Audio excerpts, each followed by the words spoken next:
É justamente a ideia de que sexo e amor são assuntos separados. Se a questão sexual tivesse bem equacionada, as pessoas já tinham parado de falar tanto no assunto. O sexo sempre esteve associado mesmo à agressividade. Eu vim tratar de um assunto que é o assunto da sexualidade. É um assunto que eu venho estudando desde que eu me formei. A partir de 67, quando eu comecei a clinicar, mais ou menos rapidamente comecei também a trabalhar com sexualidade no Brasil. Eu e só eu, porque na verdade o tema era um tema não explorado aqui, como aliás não era explorado no mundo inteiro. A verdade é que o assunto sexual entrou em pauta naqueles anos 60, assim como coisa mais relevante, nunca mais saiu. Inclusive continua sendo muito mais falado do que deveria. Porque, na realidade, se a questão sexual tivesse, como as pessoas às vezes acham e pensam, sido uma questão bem resolvida, bem equacionada, as pessoas já tinham parado de falar tanto no assunto, né? Se o sexo é a obsessão que ainda é até hoje, é porque vai mal. E é porque também, nesses quase 40 anos de emancipação sexual, desde os anos 68, progredimos muito menos do que se pensa. É verdade que a partir dos anos 70 eu fiquei muito dividido entre a questão do amor e da sexualidade. E uma das coisas que eu gostaria de dizer a vocês que é a seguinte, que um dos pilares de toda a construção teórica que eu venho fazendo desde 1976, principalmente, é justamente a ideia de que sexo e amor são assuntos separados. São dois impulsos, dois instintos completamente diferentes. Coisa que, de alguma maneira, parece que todo mundo sabe, menos os profissionais de psicologia. Porque na psicanálise, como também na maneira de falar de quase todas as pessoas que teoricamente falam sobre assuntos, sexo e amor continuam sendo a mesma coisa, né? Agora o povo sabe que sexo é uma coisa e amor é outra. Mas não sabe desde muito tempo atrás também. É uma coisa que parece que aos pouquinhos as pessoas vão conseguindo separar. Separar é uma coisa muito difícil, principalmente se isso implicar em mudar crenças, quer dizer, hábitos de pensar da gente, né? A capacidade para dissociar parece que é uma das propriedades humanas muito mais sérias e mais raras de ser encontrada do que a capacidade de associar. Aliás, é engraçado isso, a gente desaprender ou desacostumar certos hábitos é muito raro. Um filósofo espanhol que eu muito aprecio, que morreu no ano de 1955, chama Ortega y Gasset, num livro que chama Rebelião das Massas, ele faz a seguinte afirmação: a liberdade do espírito, ou seja, a potência do intelecto, se mede por sua capacidade de dissociar ideias tradicionalmente inseparáveis. Dissociar ideias é muito mais custoso do que associá-las. E esta é uma coisa terrível, e é o que leva as novas ideias a terem tanta resistência e demorarem tanto a serem aceitas ou serem incorporadas. Na verdade, a primeira parte do meu trabalho foi separar sexo de amor. É que amor é uma sensação de paz e aconchego que a gente experimenta junto de outra pessoa especial, cujo primeiro objeto, portanto, é a mãe, objeto do amor. E o sexo é uma sensação física de excitação e de inquietação que a gente pode experimentar perfeitamente sozinho. Aliás, a criança pequena experimenta sozinha, tocando certas partes do seu corpo. O fato de serem fenômenos separados não quer dizer que eles não possam se misturar bem. Mas eles são dois fenômenos separados.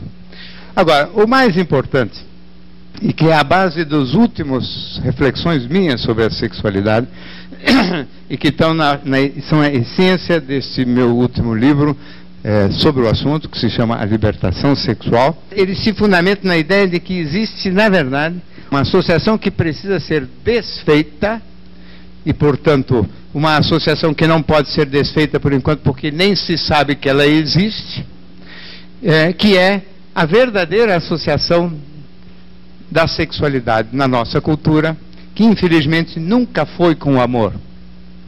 O sexo sempre esteve associado mesmo à agressividade. E essa é uma observação chocante, porque todo mundo fala, nossa, como? O sexo não é parte do amor? Não só não é parte do amor, como é, na nossa cultura, claramente associada à agressividade. Isso eu vou ter que demonstrar para vocês, né? A primeira, mais óbvia manifestação dessa associação entre sexo e agressividade, na realidade, são os palavrões. Explícita, manifestação explícita, não é? Em todas as línguas se usam palavras de sentido sexual como forma de expressão das mais dramáticas violências verbais. Evidentemente, eu não vou dar exemplos. A associação, portanto, do sexo com a agressividade é antiga e geral. E expressa no palavrão, por exemplo. Fosse só no palavrão, a gente ia dizer, não, isso é uma gracinha que aconteceu, né? Desses meandros que as línguas fazem, esses caminhos esquisitos que as línguas fazem, que a gente não tem que se preocupar com eles. Apesar de que nunca se deve pensar assim sobre a língua. A linguagem, ela sempre cristaliza concepções muito fundamentais daquela cultura. O fato de estar presente na linguagem significa que a associação entre sexo e agressividade é própria da cultura, quer dizer, de toda uma civilização, de todo um país, de todos os povos que têm no seu vocabulário os palavrões. Se fosse uma coisa regional, se fosse uma coisa localizada para pequenos grupamentos, se fosse coisa só de algumas pessoas, seriam palavras usadas desta maneira só em pequenas comunidades. Mas se existe em todos os países inteiros, é porque isso é parte da cultura ocidental como um todo. Seria interessante a gente imaginar de onde vieram essas associações. Tem outros exemplos mais ou menos claros, não é, da associação entre sexo e agressividade. Parece claro para mim que a raiva puxa desejo. A ausência de raiva parece até que bloqueia o desejo. Por exemplo, nos casais apaixonados, e no início da paixão, costuma haver um bloqueio da sexualidade. Né? O romance romântico do século XIX e XVIII era tido e havido como um romance platônico ou assexuado. Né? A mulher é endeusada, a Marília do Dirceu, né? Era uma mulher muito interessante, muito fascinante, elevada e superior, mas se o Dirceu foi tentar transar com ela, o Dirceu descobriu que o amor verdadeiro era assexuado porque ele fracassou na relação sexual com ela. Ou seja, não foi uma descoberta teórica, foi uma constatação prática. Não é? O romantismo constatou que o amor e a sexualidade não caminham muito juntos. Não é? Que o verdadeiro amor é assexuado. Não constatou porque não houve ereção. Principalmente no homem, portanto. Não é? Ao contrário, as relações entre sexo e agressividade, por exemplo, mesmo no jogo de paquera, no jogo de conquista, me parece explícito. Quer dizer, o vocabulário que os homens usam entre si, os machões principalmente, né? Entre si, para se referir às mulheres, para se referir às relações que eles têm com as mulheres, ao modo que eles utilizam para seduzir as mulheres. E o vocabulário todo, ele envolve tudo, menos um vocabulário romântico. Né? E o vocabulário é claramente agressivo. Então parece assim, né? Quanto mais raiva aquele homem tem naquela gostosa, olha a expressão gostosa, né? Isto é tesão ou é ódio? Essas palavras, esse vocábulo e essas expressões faciais, elas indicam tudo, menos amor, não? Agora veja o inverso. Na situação homossexual, também é fato isso. O homossexual tem raiva de homem. E se dá muitíssimo bem com as mulheres, como todo mundo sabe.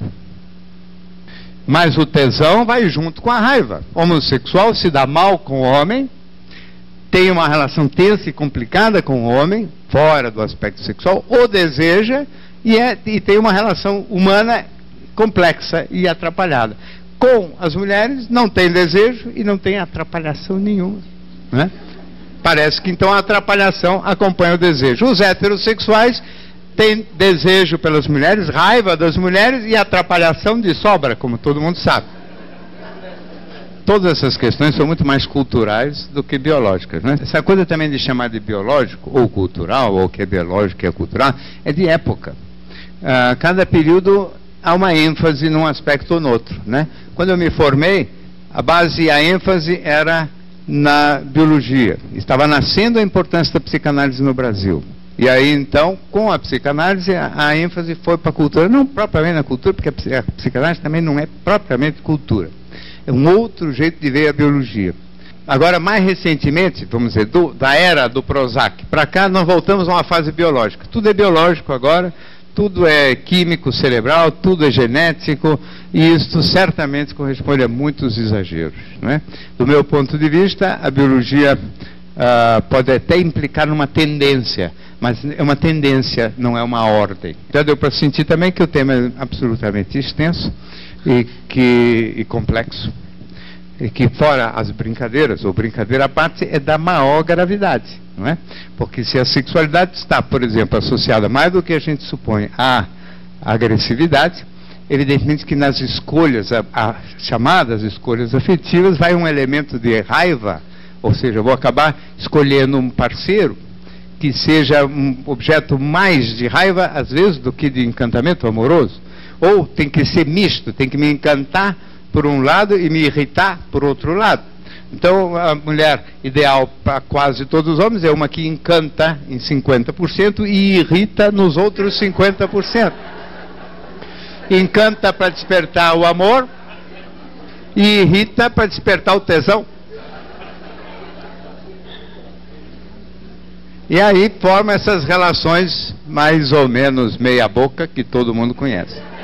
Olha, estou brincando, mas isso é tudo gravíssimo, né? Porque se nós pudéssemos dissociar, por exemplo, a sexualidade da agressividade, e o objetivo de denunciar esta associação é justamente tentar ajudar as pessoas a desfazê-la, ou seja, dissociar, e se a gente conseguir deixar solta a sexualidade e eventualmente até mesmo acoplá-la ao fenômeno amoroso, provavelmente a qualidade das relações interpessoais deve melhorar muitíssimo, né? De alguma maneira, essas coisas estão acontecendo, né?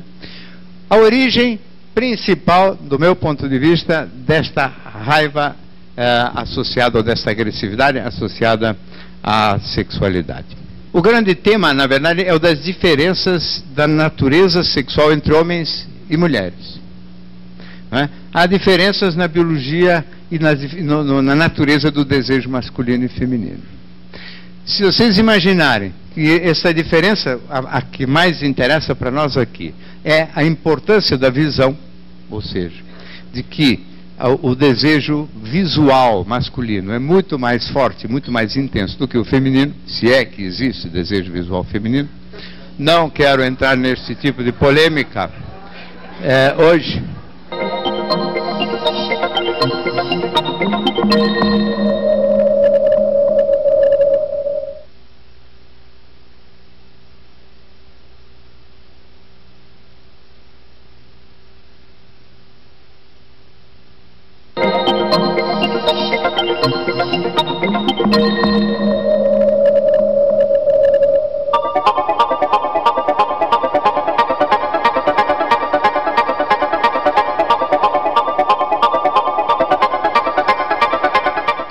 Começou uma guerra, a famosa guerra entre os sexos.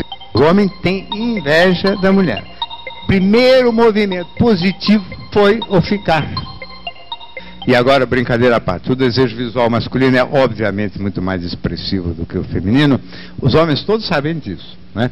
As mulheres hoje estão um pouco atrapalhadas para saber disso, porque a cultura mandou dizer que elas também têm desejo, mas elas também podem achar graça, ou achar homens bonitos, interessantes, mas eles desejam uma coisa diferente, desejam uma cosquinha aqui na barriga, que as mulheres podem até falar que aquele fulaninho é um tesão, mas não sei se elas estão sentindo a mesma coisa que os homens sentem quando eles usam a mesma expressão. O desejo visual é masculino, quer dizer, o homem, 13, 14, 15 anos, fica babando as meninas, que não dão a menor bola para ele. Ou não davam, isso está mudando, né? Elas se interessavam, que não é a mesma coisa que sentir desejo, por rapazes mais velhos. Isso, ele desenvolveu uma enorme frustração interna por desejar sem ser correspondido. Todas as pessoas que já tiveram filhos adolescentes, pouco mais, quer dizer, com um pouco mais de idade, eu volto a dizer que foram adolescentes até há 10 anos atrás, viram os meninos de repente, eles que cresceram com a ideia de serem um sexo forte, os poderosos, começaram a ficar irritadíssimos na puberdade, se trancar no quarto, não falar mais com ninguém, ficarem mal-humoradíssimos, porque justamente eles estavam vivendo uma frustração terrível e inesperada, porque cresciam com a ideia de que ser homem era vantagem. De repente, topa com essa enorme desvantagem, porque eles estão desejando as meninas que, crescidas justamente com a ideia de que elas não eram nada, elas começam a andar na rua e percebem, de repente, que todos os meninos, né, especialmente as mais bonitas, evidentemente percebem que os meninos começam a olhar muito, e de um jeito muito cobiçoso para elas, né? E elas, inclusive, ficam desajeitadas no começo, desconjuntadas, não sabem nem como andar direito, tropeçam nas pernas, etc. Mas gostam muito. Então elas que vinham da ideia de que, na infância, de que elas eram nada, de repente se viram importantíssimas, né? E os homens que pensaram que eram tudo, de repente viram nada. A frustração masculina de não ser desejado está na raiz de uma inveja masculina. Quer dizer, o homem tem inveja da mulher. Essa inveja, para andar bem rápido agora, determinou uma série de comportamentos. Primeiro e o mais óbvio é o machismo, né? Que todo ele ligado à ideia de depreciar a mulher. Então a mulher é burra, a mulher não sabe nada, isso é tudo conversa fiada, tudo dor de cotovelo, né? Evidentemente que no lado mais sério, não só nesse do discurso machista, os homens ao longo dos séculos impediram as mulheres de participar do espaço público, ou seja, reservaram para si todas as situações de poder dentro da sociedade, não é? E para ganhar ali poder, com cujo poder tenderiam ou tentariam neutralizar o poder sexual ou sensual feminino. Então eles reservaram para si o espaço da cultura, da política, do poder econômico, né? E travavam o quanto possível a entrada das mulheres nesse mercado. Obviamente, com isto, começou uma guerra. A famosa guerra entre os sexos, em que as mulheres usam o seu poder sensual como instrumento e os homens usam o poder, principalmente econômico, mais explícito, também como instrumento de dominação. Crescendo, meninas e meninos crescendo neste contexto, evidentemente as meninas também começaram, muitas delas, a desenvolver inveja do homem. A inveja chamada inveja do pênis, que na psicanálise ganhou tanta importância e que não é universal, porque é só uma boa metade das meninas que tinham inveja do pênis. Eu digo tinha porque está tudo mudando. A inveja do pênis, querer ser como os meninos, porque aos meninos era reservado esse espaço político, econômico, profissional, que para elas estaria fechado, né? Então aí se desenvolve também a inveja feminina. A menina que cresce com inveja dos homens, chega na puberdade, percebe que ela é gostosinha, vai usar este equipamento de ser a gostosinha para humilhar os homens. Mas então, são justamente aquelas mulheres com mais inveja do pênis, as que com mais frequência, depois na adolescência, se transformam nas mais exibidas. Curioso isso, né? E, aparentemente são as mais femininas, na verdade são as mais que usam a sua sensualidade como instrumento de poder, de dominação, de humilhação. É só provocar, não é para dar não, é só para provocar. E isso é a forma feminina de ser agressiva. Né, usar o ponto fraco dos homens para tripudiar em cima.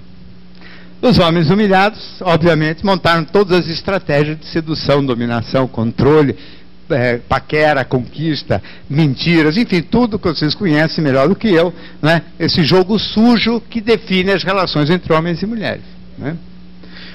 Esse jogo também entre masculino e feminino acabou por definir papéis muito claros na cultura. Então existe o gênero masculino e gênero feminino, além de sexo masculino e sexo feminino. E dentro da nossa cultura, o gênero masculino se define por agressividade, competitividade, ser bom de briga, coragem, ousadia, etc. Os meninos que cresçam mais delicados, que de nascença são mais medrosos, que não têm esta agressividade toda, também provavelmente de nascença. 6, 7, 8 anos de idade, vão para a escola, são provocados, chamados para briga, eles não vão para a briga, se recolhem, se fazem meio tímidos e retraídos, começam a ser chamados de bicha.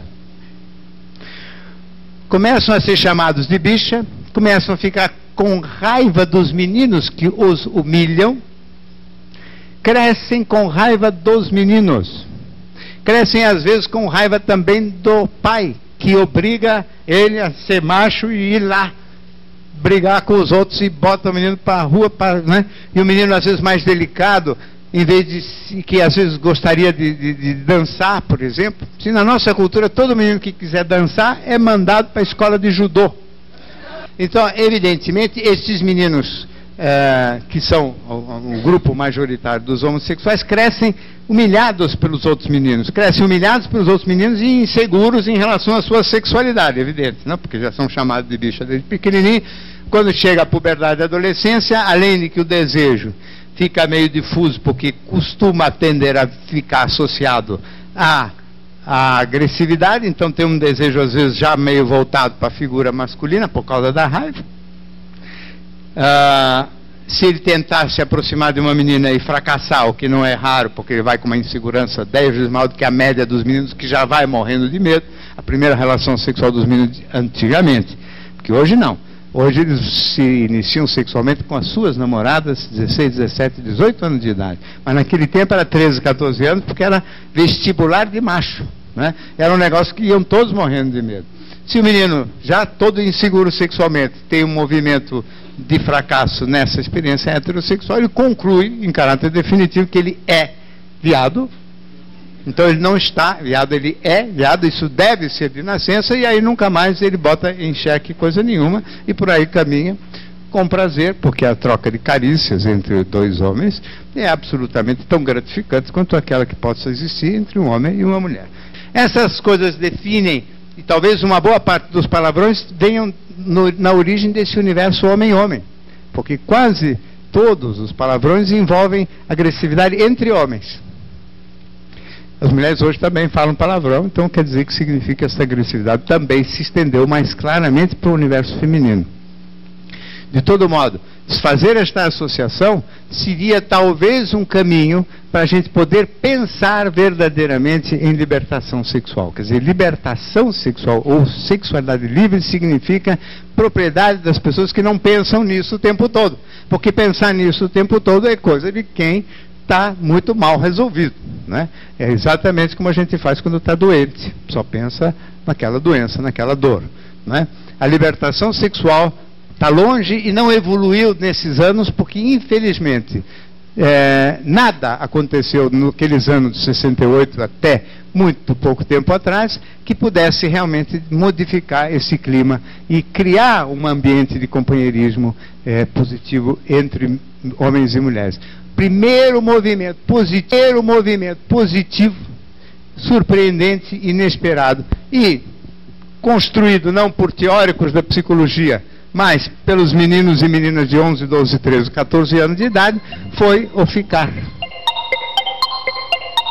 Desde o início eu sou super a favor do ficar, quando todo mundo achava que eu era um tarado também, de deixar os meninos e meninas se beijarem, mas foi um momento em que, volto a dizer, iniciativa espontânea deles, não por força e mérito nosso. Ficar é isso, a gente chega numa festa, conhece a menina, fala oi, oi, conversa um pouquinho e começa a se beijar. E começam aquelas carícias do umbigo para cima, entre meninos e meninas, em ambiente público, sempre em ambiente público, onde todo mundo, portanto, fiscaliza todo mundo, porque eles também têm medo de fazer isso assim muito reservadamente, porque periga de escapar do controle, em ambiente público, Meninos e meninas trocam carícias eróticas entre eles, meninos e meninas da mesma faixa etária. Meninos de 12, 13 anos beijam meninas. Imagina, antigamente beijar era só quando fosse namorar, né? 17, 18 anos. Ou então as prostitutas,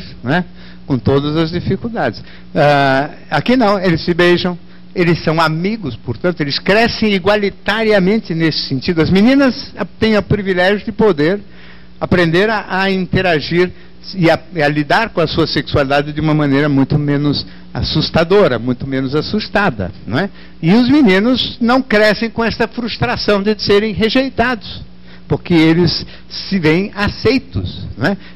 Para essa intimidade física. Então, desaparecida a frustração relacionada ao desejar sem correspondência, ou seja, desaparecida a frustração relacionada a essa diferença na natureza sexual, os meninos crescem com menos raiva das meninas, crescem muito mais amigos delas, muito menos machistas, com um discurso muito mais simpático.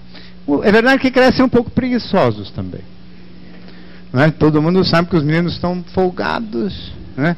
Porque antigamente eles tinham que dar certo na vida e vencer e serem importantes para poder ter acesso ao carro, para poder ter acesso à mulher.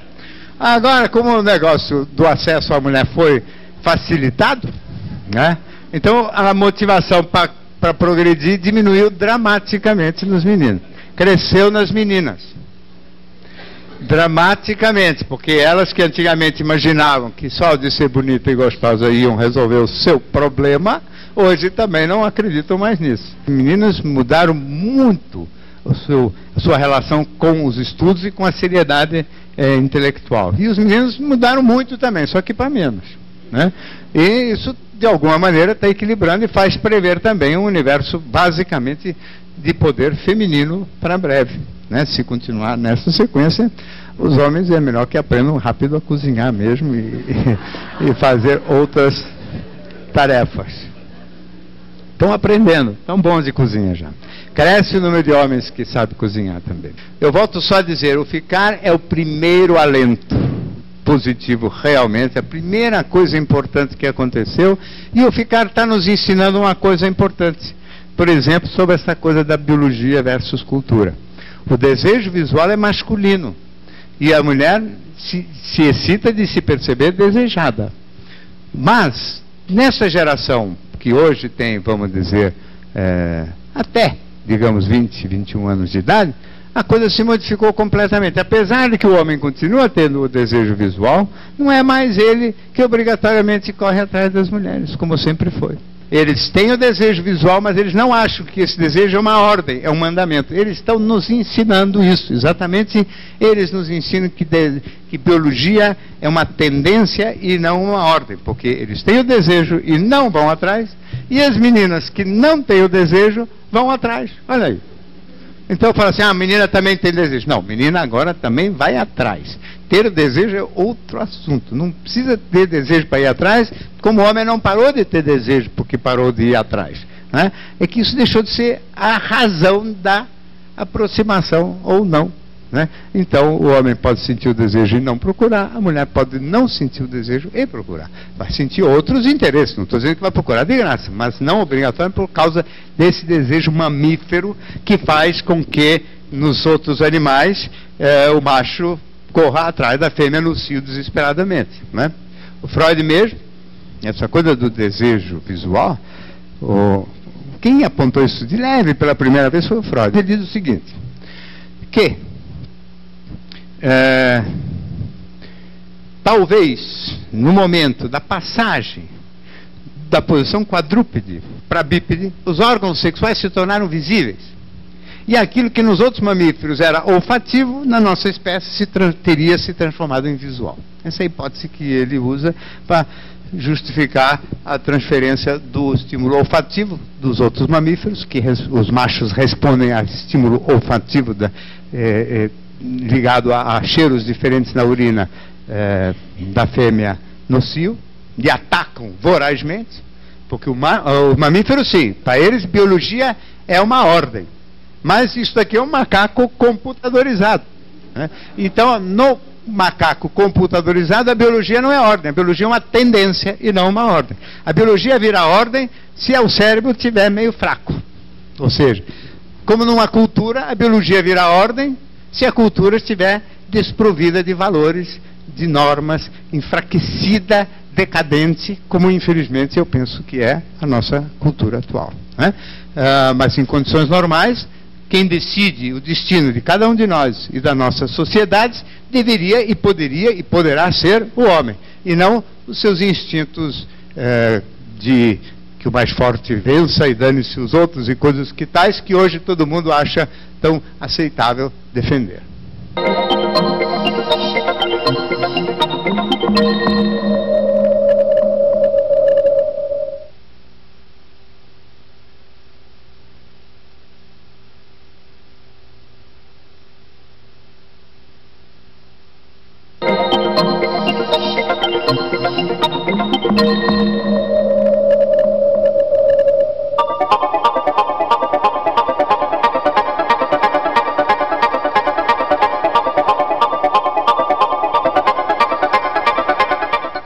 Admiração é fator de escolha, mas não é fator do amor.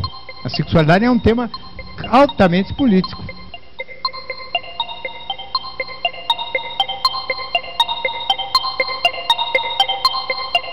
O ideal seria você juntar as coisas, né? Você ter uma mulher que você sinta amor e um tremendo de um tesão, pô. E isso é possível por um tempo longo? Eu acho que é possível, sim. Só não é automático, entendeu? Porque primeiro é o seguinte, aqui quando a gente falamos da cultura como um todo e das grandes generalizações. Existe um significativo número de homens e de mulheres que não tem essa sexualidade associada à agressividade. Aliás, os homens que não têm a sexualidade associada à agressividade, eles se sentem até diminuídos socialmente, porque eles não são bons paqueradores. Por exemplo, um menino de 16, 17 anos que não tem essa raiva de mulher, ele não sabe contar uma mentira, contar uma história de amor, dizer que ele está apaixonado por ela, é só para transar com ela daqui a 2 horas, né? E para daqui a 4 horas dizer que já passou o amor. Essa cara de pau é privilégio do cara que tem raiva de mulher. Então, o tipo mais delicado é ruim de paquera e às vezes ele, quando o mocinho, ele inveja o paquerador, e pelo menos o sucesso do paquerador, né? E ele não percebe que ele, na verdade, é um ser moralmente talvez um pouco mais sofisticado, que ele não fez essa associação, que ele não tem raiva de mulher, apesar de sentir desejo por ela. Esse tipo, por exemplo, tem muito mais facilidade de se encantar por uma mulher onde as afinidades predominam, porque quando eu falei que tem o fator de irritação e o de encantamento, o fator de encantamento são as afinidades. E o fator de irritação são as diferenças, né? Na nossa cultura, afinidades encantam e diferenças irritam.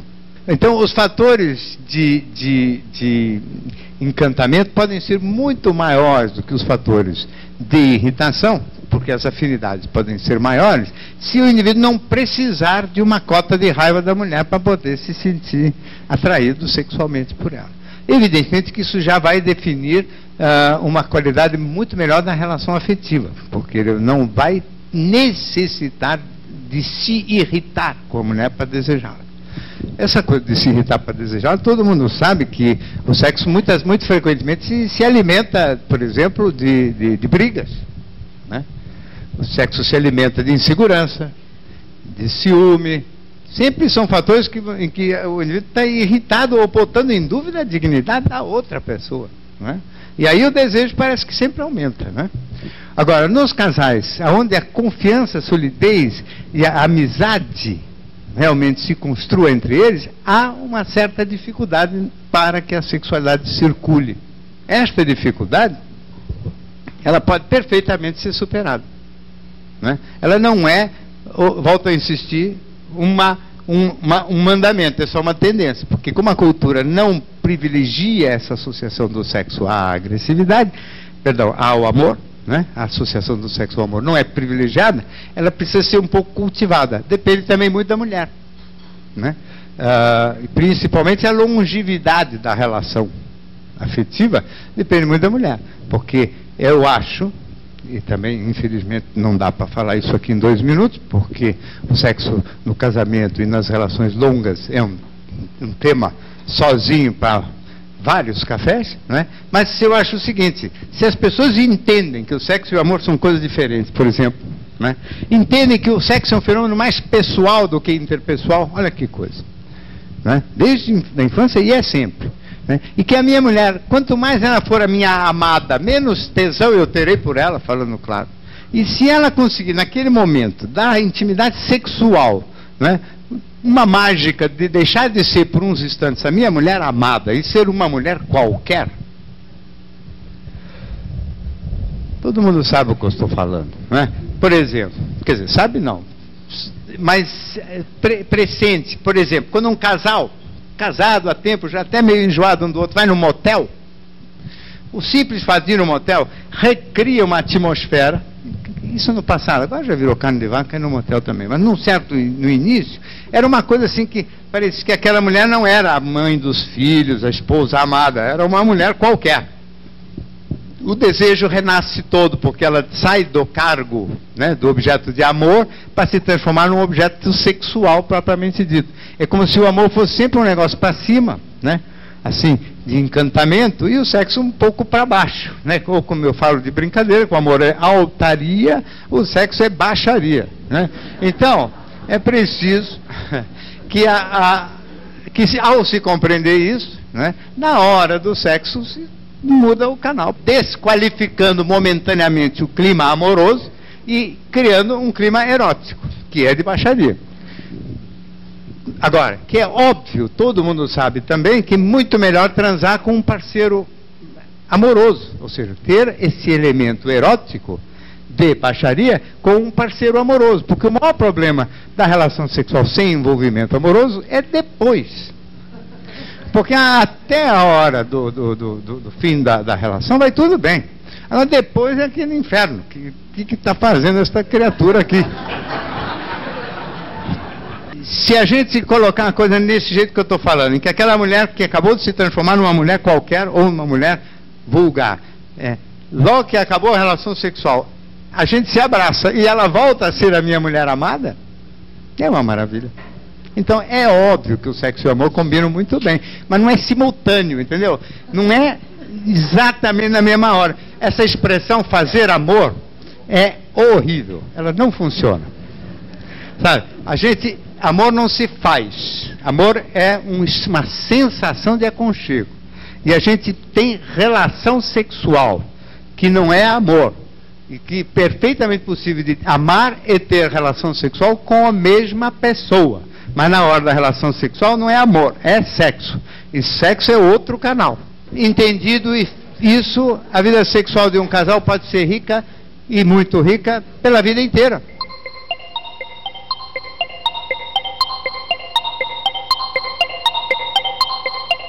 Realmente, aonde existir diferença, se houver tendência para hierarquizar, o que se sentir prejudicado se sente humilhado, diminuído e com resposta de raiva contra aquele que o humilhou. Nós não sabemos ver diferença sem hierarquia. Por que a gente não aprende a pensar em diferença como uma coisa só diferente, sem hierarquia, né? Então, isso pode acontecer tanto do homem em relação à mulher, como da mulher em relação ao homem. E agora, não é obrigatório. Existem mulheres que não têm raiva de homem, existem homens que não têm raiva de mulher, e esses ainda por cima, por outras razões amorosas, que também não é o que eu vim falar aqui, também não se encontram. Porque os homens e as mulheres, além de tudo, têm mais problemas. Tem, por exemplo, um enorme medo da felicidade. Né? O medo da felicidade, que é um assunto que faz 23 anos que eu comecei a falar, né? Gera uma enorme tendência das pessoas que se amam verdadeiramente não ficarem juntas. E o medo da felicidade é engraçado, né? Porque a felicidade parece que atrai tragédia. Todo mundo tem essa sensação. Como você está? Tudo bem? Tem que bater na madeira. Como se houvesse a necessidade de um ritual de proteção contra alguma ira que se volta contra a gente porque a gente está feliz, né? Este pensamento supersticioso, que também é universal, né, mostra que nós todos temos medo da felicidade. E se alguma coisa traz felicidade muito intensa, é o encaixe amoroso para valer. pessoas, quando chegam nesse encaixe amoroso, sempre arrumam uma desculpa para cair fora, né? E é o caso das paixões, que tradicionalmente, nas histórias clássicas do romance, o impedimento é externo, né? Então, no caso clássico do Romeu e Julieta, o impedimento é familiar, etc. E na vida real, esse impedimento está dentro da cabeça de cada um, porque as pessoas não têm coragem para ser felizes dentro e arrumam um pretexto. Hoje, até hoje, a grande maioria dos casais que se apaixonam não se casa. Ou seja, as pessoas têm dentro da sua cabeça um fator, que eu chamo de fator anti-amor, um medo do amor, que impede que eles se realizem também por outros motivos que não só os da sexualidade. Na minha maneira de ver, o amor, ele entra na vida das pessoas porque existe um buraco. Ou seja, todos nós, desde o nascimento, temos uma sensação de incompletude. A gente não se sente completo em si mesmo. O ser humano não se sente completo em si mesmo. Se o ser humano se sentisse completo em si mesmo, provavelmente não existiria o amor. Se não ficasse uma sensação que está faltando alguma coisa, não existiria o amor. Então, você só sente aconchego na presença do outro, porque esse aconchego você não consegue ter, essa sensação de harmonia você não consegue ter sozinho. Se tivesse isso sozinho, não teria necessidade do outro. Isso, se você quiser, provavelmente deriva do trauma mesmo do nascimento. Estava eu no útero e já estava lá a dois, não é? Aconchegado pelo próprio útero. O nascimento é uma ruptura, faz com que sobre uma incompletude em cada um de nós desde o momento do nascimento, e essa incompletude busca um parceiro. Evidentemente que a busca do parceiro é que é fundada na admiração, né? Então, a admiração é o critério para a escolha do parceiro, mas não é a razão pela qual eu quero ter um parceiro. A razão pela qual eu quero ter um parceiro é porque eu tenho uma sensação de incompletude. A maneira como eu vou escolher o parceiro amoroso é fundado nos fatores intelectuais, quer dizer, o encontro, a busca amorosa passa pelo intelecto. E eu vou então buscar alguém que eu acho que tem as propriedades que me encantam para me sentir aconchegado com aquela pessoa. Então, a admiração é fator de escolha, mas não é fator do amor. Na verdade, do ponto de vista social, todo este jogo de poder entre os sexos, ele tem várias contrapartidas. Ele está associado a tudo que há de pior na nossa cultura, do meu ponto de vista. Ele está associado à competição, em geral, a jogo de poder. Ele esteve associado no passado à exclusão feminina dos espaços públicos e, portanto, a um machismo que atiçava o ódio feminino contra eles. Esteve e está associado a consumismo, porque as moças e os rapazes consomem as moças coisas para se fazerem mais atraentes, os homens para se fazerem mais poderosos, para melhorar as suas posições perante o sexo oposto, mas não melhorar no sentido de encontrar parceiro romântico, melhorar no sentido de guerra entre os sexos. Então, a mulher cada vez mais exuberante e o homem cada vez mais rico. Isso não é para o bem de sociedade nenhuma. Isso aqui gerou... Olha, no ano 68, que quando se começou a falar em libertação sexual, tudo que sobrou de 68 foi o direito das mulheres de se exibir mais.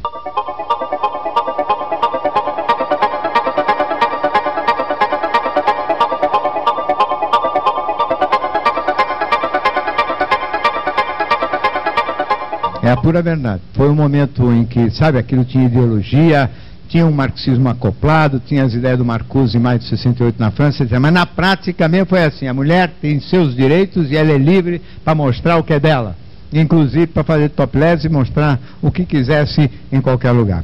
E os homens tinham que aprender a fingir que não estavam vendo nada, porque qualquer um que desse sinal de que foi sensibilizado por aquele corpo feminino passou a ser visto como um grosso. E se ele não desse sinal nenhum, ele era viado. De todo modo, naquele momento as mulheres passaram a se exibir cada vez mais, os homens passaram por um período de perplexidade, e esse período de perplexidade terminou nos anos 80 com o aumento da tendência masculina à busca por sucesso profissional e econômico, que a fase hippie desembocou nos yuppies, em que os homens então foram atrás de mais grana, de cocaína, do diabo a quatro, para, através disso, resgatar o poder que estava cada vez mais feminino. As mulheres cada vez mais também independentes economicamente, sem abrir mão da sua sensualidade, foram ficando poderosos para lá, os homens poderosos para cá, e deu no que deu. Ou seja, nesse presidente americano.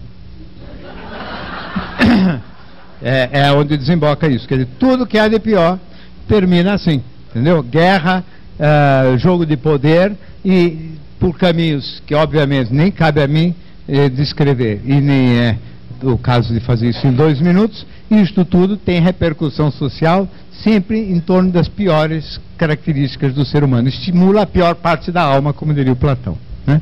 E a pior parte da alma é essa: competição, rivalidade, ambição, vaidade, ganância, e dane-se o mais fraco. Isso é que eu falei, que nesta época em que os valores se empobrecem, a biologia e, portanto, esta coisa do poderoso império a se sentir com direito de oprimir os menos poderosos, passa a valer, como o leão pode comer o animal mais frágil, né? Então, tudo que há de pior está associado a essa coisa sexual. E, nesse sentido, o Freud e a psicanálise sempre tiveram razão. A sexualidade é um tema altamente político.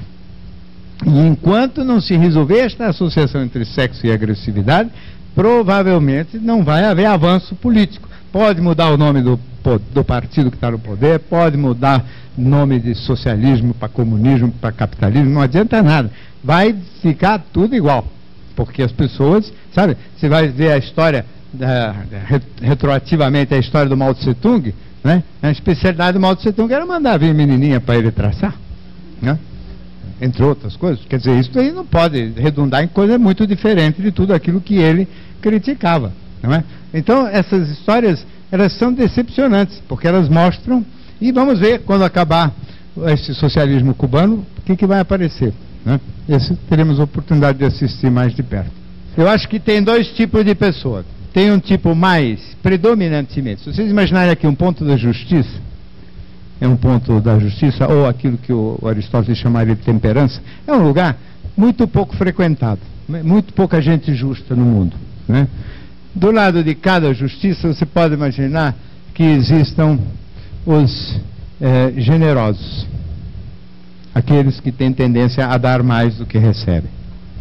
Do lado de cá, você encontra os egoístas, ou seja, aqueles que recebem mais do que dão, precisam receber mais do que dão, porque não são autossuficientes, né? Evidentemente que isso aqui tem gradações. Aqui no extremo, talvez a Madre Teresa de Calcutá, né? E aqui no extremo, sei lá, Fernandinho Beiramar, talvez, né? E outros. Aqui tem bastante, aqui tem pouquinho. Quase todos os casamentos entre opostos se dá, na verdade, entre um predominantemente generoso com um predominantemente egoísta. Essa é que é, no fundo, a grande diferença. Não é um ordeiro com um bagunceiro, nem um que dorme tarde com outro que dorme cedo, nem um que é esportista com o outro que é intelectual, não. É um generoso e um egoísta. Quer dizer, o egoísta se caracteriza por ser o quê? O tipo mais estourado. Porque não é só ele recebe mais do que dá, como ele, em geral, é mais estourado, mais agressivo. Ele é chamado, autodenominado, uma pessoa muito sensível. Autodenominado também de pessoa de gênio forte e estopim curto. Tudo como se fosse virtude. A nossa cultura vê esses valores de um modo equívoco. Não sabe se isso é virtude ou se isso é defeito, se isso é maturidade ou imaturidade. Isso é, obviamente, imaturidade emocional. O egoísmo é imaturidade emocional porque não é autossuficiente. O egoísmo é imaturidade emocional porque ele, na verdade, implica em baixa tolerância à frustração e contrariedade. O indivíduo estoura cada vez que ele é contrariado porque não aguenta a contrariedade, né? E é exigente, cobrador, reclamento, sempre mais ciumento. Enfim, um pacote, né? Todo mundo conhece. Mais ou menos metade da população do mundo. A outra metade Porque aqui não tem quase ninguém, como eu disse, né? A outra metade está do lado de cá. São os bonzinhos. Bonzinho não é grande coisa também. Que nos meus primeiros trabalhos dos anos 70, aí eu falava que o generoso era uma maravilha, o egoísta é uma porcaria. É tudo mentira. É um acordo isso aqui. Aliás, o Erich Fromm chamava essas relações de sadomasoquista. Quer dizer, na Arte de Amar ele já falava nisso, porque ele chamava, então o sádico era o egoísta e o masoquista o generoso. Na verdade, o generoso é um indivíduo que gosta de dar, ele é mais tolerante à contrariedade e frustração, nisso ele é mais maduro. Mas ele é panos quentes, ele aguenta os desaforos, ele tem uma ótima capacidade de conciliar, ele é bonzinho, ele adora dar, ele se sente elevado, superior e mais seguro e envaidecido quando ele age de modo generoso. Então ele no fundo precisa e gosta do egoísta tanto quanto o egoísta do generoso. Que este tipo egoísta, no fundo, ele admira e valoriza o tipo generoso, que ele não é, e eventualmente gostaria de ser, e que o generoso, de alguma maneira, também admira uma certa ousadia do egoísta de ser assim reivindicador e exigente, que ele não é e talvez gostaria de ser. Não é? Como são duas coisas incompletas e mal acabadas, de alguma maneira existe uma recíproca admiração, pelo menos numa primeira etapa, entre essas pessoas assim complementares, e que não são evolutivas, porque um reforça o jeito de ser do outro. O egoísta só existe e continua egoísta por culpa é a palavra certa, do generoso, que não adianta depois vir acusar o outro não, porque ele é responsável. Ele que fica alimentando o egoísmo do outro e depois reclama, fala, olha, sabe, olha como é que ele é, não sei o quê. Na verdade, ele é coautor e cúmplice disto. Um dia termina, porque o generoso se enche e resolve cair fora. Quase sempre termina por iniciativa do generoso. O egoísmo acaba quando acabar a generosidade e, portanto, nós temos que fazer uma cruzada contra esse duplo padrão moral que vive na nossa cultura, porque vocês não podem imaginar o que é complicado ser filho de um casal assim, ou seja, quase todos nós, não é? Porque eu olho para um pai de um jeito, a mãe é de outro jeito, eu não sei que jeito que eu vou ser. Eu tenho um problema de identidade, qual o modelo que eu vou copiar? Meu pai é de um modelo A, minha mãe é modelo B, eles estão juntos e oficialmente se amam, portanto os dois modelos estão validados na cultura, um pelo outro, e eu sou um nenê e eu tenho que decidir, com 3 anos de idade, se eu vou ser egoísta ou generoso. Uma decisão que vai me acompanhar para todo sempre. E se eu for o segundo filho, eu vou ter que escolher, na verdade, o oposto do meu primeiro, do meu irmão mais velho. Então eu já cheguei escolhido. Só com um padrão. Então, esse tipo de aliança conjugal, não acho que tenha futuro nenhum no século XXI. Isso é o que está em vias de extinção. O que vai acontecer é a evolução desses dois tipos na direção da justiça, e a formação de pessoas mais bem individualizadas, porque o individualismo ajuda nisso, porque o individualismo acaba com esse jogo, o individualismo acaba com este jogo, ninguém vai dar mais do que recebe, ninguém vai receber mais do que dá, vamos ser justos, vamos ter troca. A palavra-chave do justo é troca, dar e receber na mesma medida. Evidentemente que neste contexto, nós vamos ter pessoas mais inteiras e mais bem acabadas. Essas pessoas se unindo entre si, estabelecem relações de outra qualidade. Porque isto aqui termina hoje em divórcio em menos de 10 anos, em praticamente 100% dos casos. O número de divórcios em relação ao número de casamentos das pessoas de classe média para cima em grande centro urbano é de alguma coisa em torno de 80%. 50% da população geral, né? E, portanto, se vocês pegarem centros urbanos grandes e classes sociais mais sofisticadas, é 80%. Todos esses casamentos vão estar nesses 80%. Né? Casamento por afinidade continua sendo minoria, funcionam muito melhor e podem durar em concórdia a vida inteira. Então o mundo caminha numa direção individualista, o que significa que o amor de fusão, o amor romântico, deve se modificar para um outro tipo de amor, que eu chamo de mais amor, quer dizer, um amor modificado, onde ele é mais próximo da amizade e do companheirismo do que daquela coisa de ficar grudado assim, porque o individualismo cresceu, em vez de ser a fusão de duas metades, que é o amor romântico do século XIX, nós vamos viver a aproximação de dois inteiros. Isto aqui tem um buraco aqui, mas não é uma metade. Parece uma metade, mas é um inteiro. Esse inteiro, que se sente meio, mas não é meio. Eu me sinto meio, mas eu sou inteiro. Então esse inteiro tem que se aproximar de outro inteiro. E a palavra concessão, que era a palavra-chave das relações de fusão, provavelmente vai ser substituída pela palavra respeito, que é o oposto, né? Em vez de querer eu me acertar com o outro fazendo um arranjo e eu deixando de ser aquilo que eu sou, eu vou ser respeitado e vou respeitar a maneira de ser do outro. Aproximação de dois inteiros é aquilo que eu chamo de mais amor, é muito mais próximo do que tradicionalmente se chama de amizade, e é para onde eu acho que caminham as relações afetivas, com ou sem casamento, com ou sem filho, homo ou heterossexuais.